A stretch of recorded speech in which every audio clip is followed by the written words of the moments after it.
on to unboxing. I have 3 packages. I have 2. Almost cut myself. Okay. All right.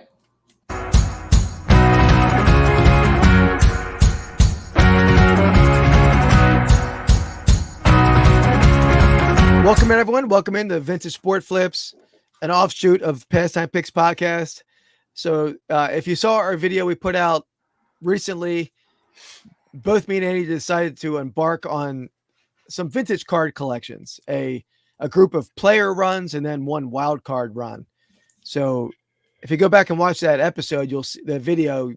We decided who we're picking or who we're going to collect in like a draft style, and then also some random wheels that we use to select from players that we were willing to collect, players we would have liked to collect anyway. Yeah. So on that note, I'll let you know who I'm collecting, then I'll pass it over to Andy to let you know who he's collecting. And we have some stuff that we already had that we'll show first. And then we have some unboxing of stuff we recently purchased to add to these player runs.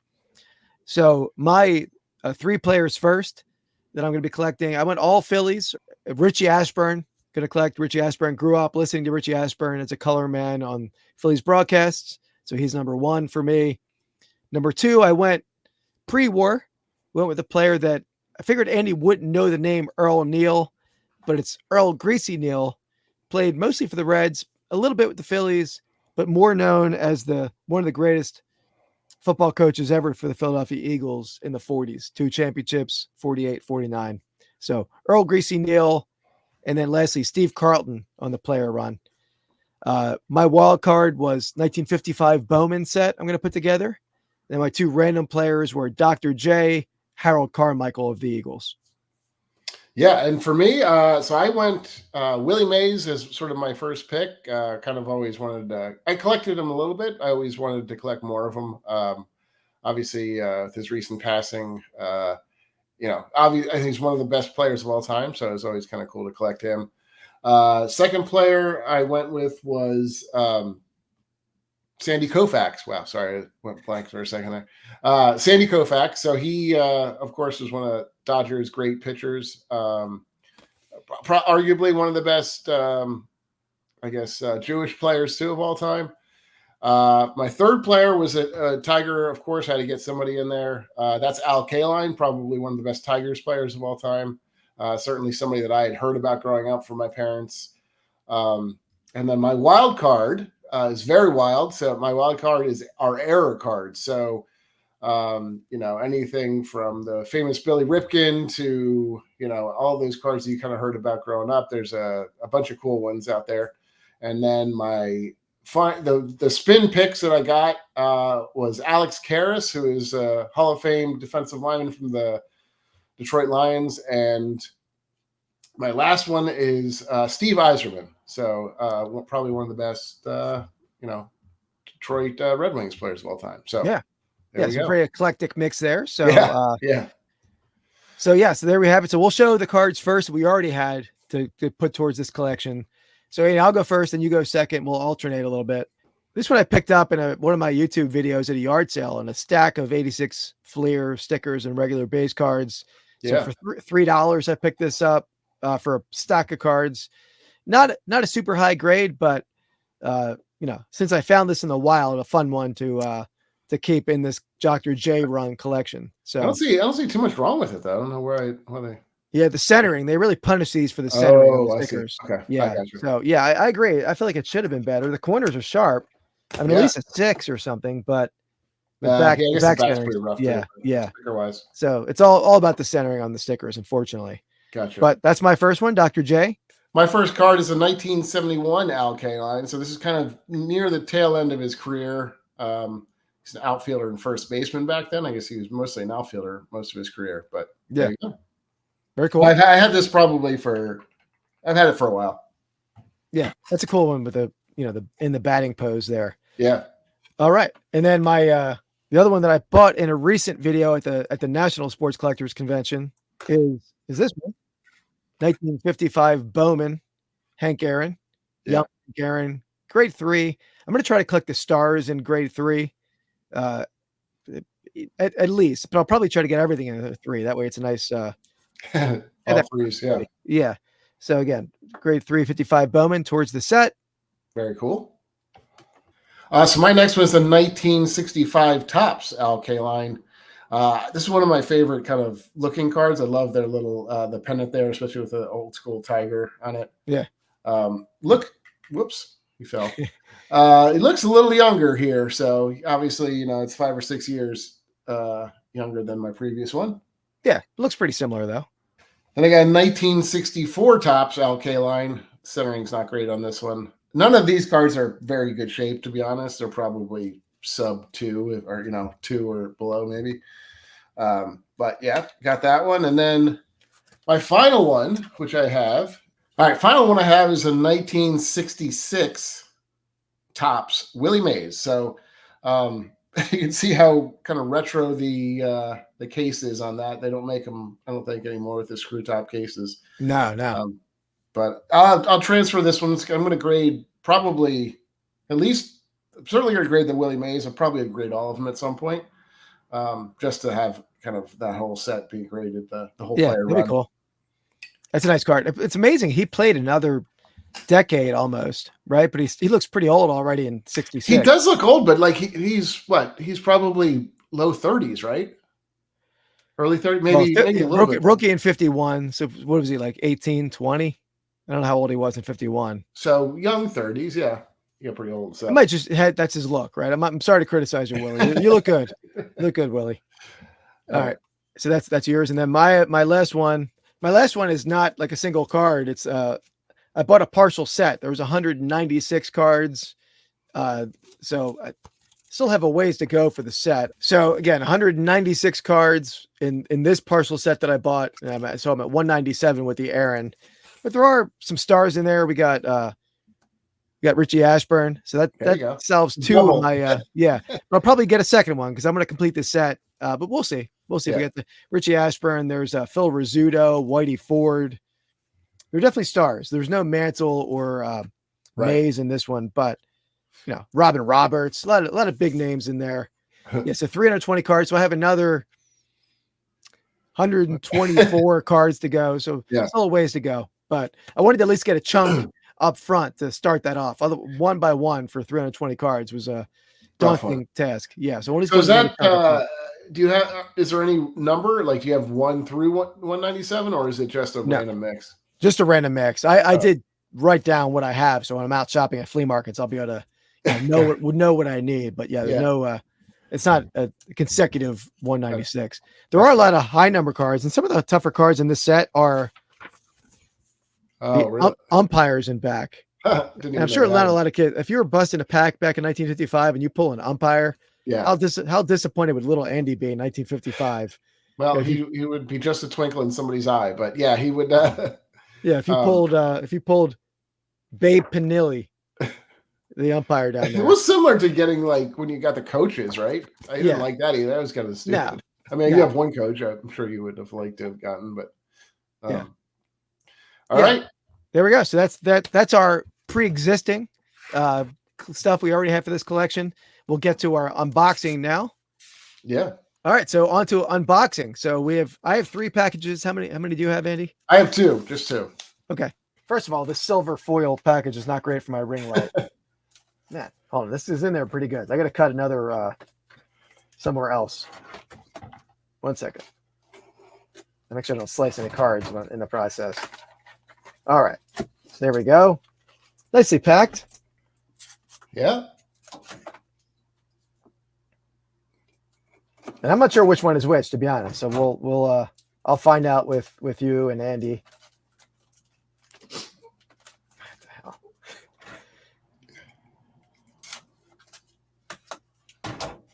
I gotta cut all the tape. I was trying to get lazy, just cut one piece of tape, but you gotta do it all. Oh, and I almost cut myself. Okay. All right. So we got Steve Carlton. Very cool. Oh, okay. You got multiple ones. No, it's just one. It's one. Yeah. All right. So Steve Carlton, 74 tops. Very cool. Grade 6, but pretty clean 6. Like I agree. I don't see much going on wrong with. I mean, the centering's good. The corners this corner maybe slightly not perfect, but I mean, I would have thought So what was his rookie year? His rookie year was 1965. So this is ninth year. So not an early Steve Carlton. But Yeah. if I was submitting this card, I would be pretty disappointed with the 6. But maybe the back centering is the issue potentially. Yeah. Crazy. So I have a that's feeling I'm going to be very upset with some of the cards that I yeah. get grades on. But there we go. That's my first one. All right, and I do know which ones are coming up, so I actually labeled them. Just I wasn't sure when we were going to do it. So let's see if I have as much difficulty as Keith does. A little bit.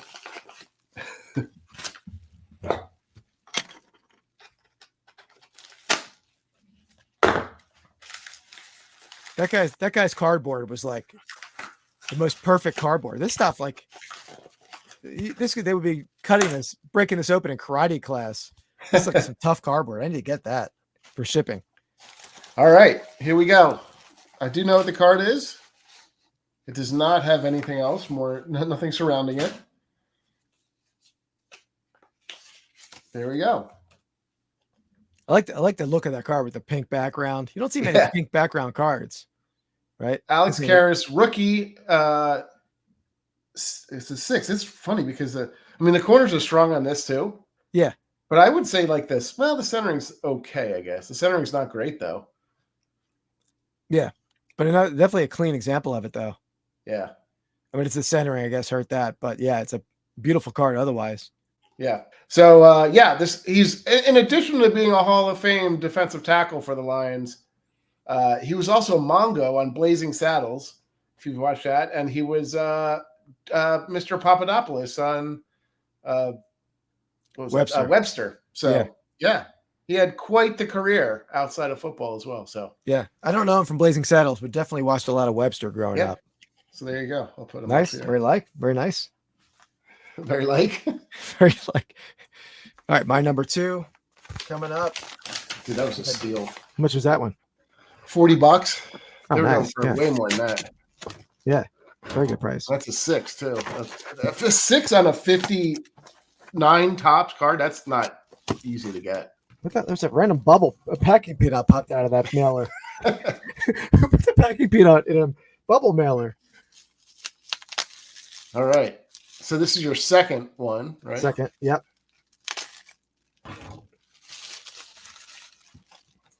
Ooh. All right. Very cool. All right. So, 1922 E121, Earl Greasy Neal. There is a suspicious hair on the slab in that upper corner. Is it in the slab? It's not in the slab. It's on the slab. So I will remove that momentarily. It's not my hair. I don't believe it's my hair because it was in the plastic thing when I opened it. But anyway, Earl Neal, E121. I think the year before 1920. This is 1922. The year before, the set looks identical except it says 80 players instead of 120 players. I don't think Earl Neal was in the previous year set. Oh, okay. But Andy, this company was right in Lancaster, PA, and York, PA, Candy Company. Okay. So cool. And just E refers to all candy cards.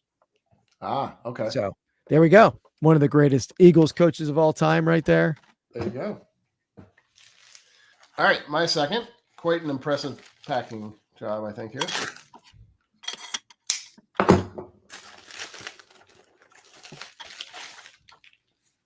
I don't like this guy's this job is as good as yours. Looks a little underwhelming. Yeah. You didn't have a loose packing peanut in your envelope. I didn't. He did wrap it again. There might be more packing peanuts in there. Yeah. I've never seen packing peanuts in a bubble mailer. I don't think you can see them. All right, here we go. Do you have any idea who this is, Keith? I forgot if I told you who I... So you got Karras so far. Koufax, I'm guessing. I'm guessing Koufax. I don't know if you told me or not. I don't think you did. Well, you told me a couple things, but I don't know what arrived. Correct. All right. 1961. 1961 Sandy Koufax. Very nice. Very nice. They're good. It's so funny that you can see kind of the like this is a distinctly older PSA grade Yeah. versus this one, which I've seen this on a couple times. I would guess this one's what, maybe in the 80s. I don't know if they started grading that early, did they? I don't know. Yeah, I don't know. But I'm yeah, not sure. Yeah, you can definitely tell it's an older slab, but nice looking card. yeah. It's a little rounded corners. I'm sure that's the majority of where it's coming from. Other than that, the centering's not bad at all. Yeah. Yeah, Very nice card. back centering's pretty good too. So there you go. But what do you pay for the grade 361 tops Koufax? Like, what does that bring? Koufax was 45, and Okay. Karras was 40. All right, so number 3 for you. Yeah. So number 3 for me came in a box. So I'm not going to put this in my view box over there. Yeah. Okay. But so far, let me tell you what I paid for those two that I have in the stage. So my the Steve Carlton was an auction, which is always a good way to buy them. It is, right? yeah. $8.51 on the Carlton. Oh wow, okay. Yeah. The Greasy Neal was an even 100, so a little bit more on the Greasy Neal. Yeah. Yeah, I mean, honestly, the Carlton though, that's $15 to grade it, right? At least. Yeah, I mean, I don't think anything was less than 20 when I was trying to get stuff graded. So Yeah. now you probably get bulk submission deals and maybe pay a little bit less at times, but yeah, that's my goal for some of these like 70s cards is to buy them graded at auction where you can get them under the grading cost, right? Yeah, definitely. That's my hope to be able to accomplish that.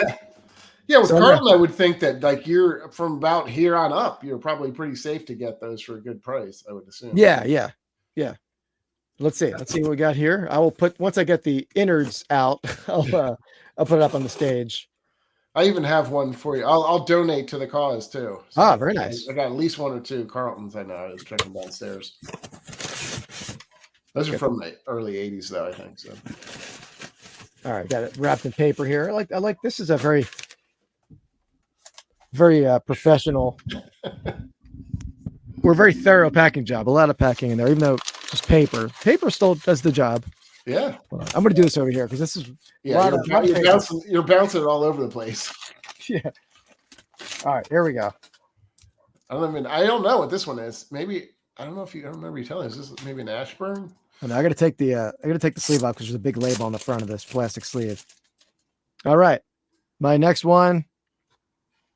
Oh, okay. Harold Carmichael, 83 tops. Is it 83? Yeah, 83 tops.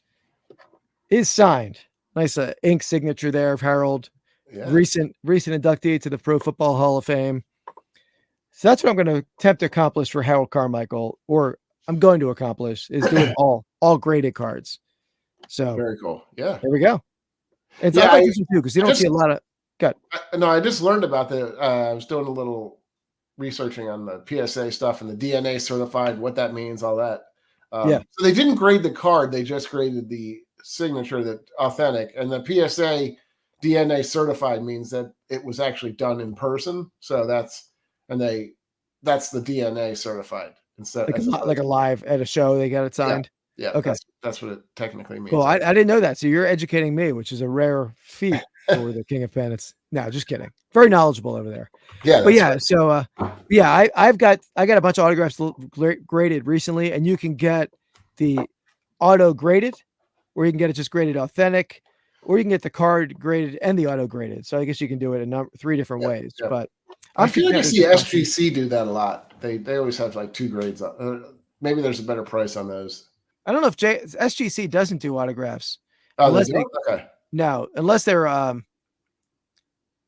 already authenticated by like a third party, or something like that. But yeah, I know CGC was doing a special where they had a deal with JSA, so you could do a buy slabbed. Gotcha. But it was way too expensive. Yeah, but there we go. So my 3 that I got in the mail today: Steve Carlton, 74 tops, 1922 E121 Earl Neal, and 83 tops Harold Carmichael. And what was the price on Harold Carmichael? Harold was $30. Oh, okay. $30. Good price. So yeah, more than Carlton, but yeah, you're paying on the autograph. Yeah, for sure. It's hard to get an autographed, authenticated card for under $30, to be honest. Yeah, because when I got football players, all my like Ben Eric's, Tommy McDonald's, any player that you're getting graded by PSA, was $25. Nothing Yeah. was cheaper than $25. So there we Very go. cool. That's my 3. All right, so that wraps up this week. We already have more packages en route to us, so we'll have these updates often. Maybe probably a couple of weeks we'll have another one. Might be a Yeah. bigger one because we'll have a lot of mail days between now and then. Yeah, But when we originally thought, we were like, oh, maybe we'll update once a month. We're probably have enough to update twice a week at this yeah, the way we've and been. I'll tell you though, it's addictive too when you have cars on your watch list and you start getting offers from sellers, and Oh, I know, it's you started horrible. to think about it. Yeah. So, Oh, but there we go. That's so we'll have you follow us along on this collecting journey, this path. But I appreciate you guys watching, and we'll check you next time. By the way, check us out Wednesday nights on our live podcast, 8 p.m. Eastern time. We have a fun giveaway every week. We draft a sports or non-sports topic, so definitely something you want to tune in for. absolutely. All right, that wraps it up. We'll see you next time, guys. Peace. Out.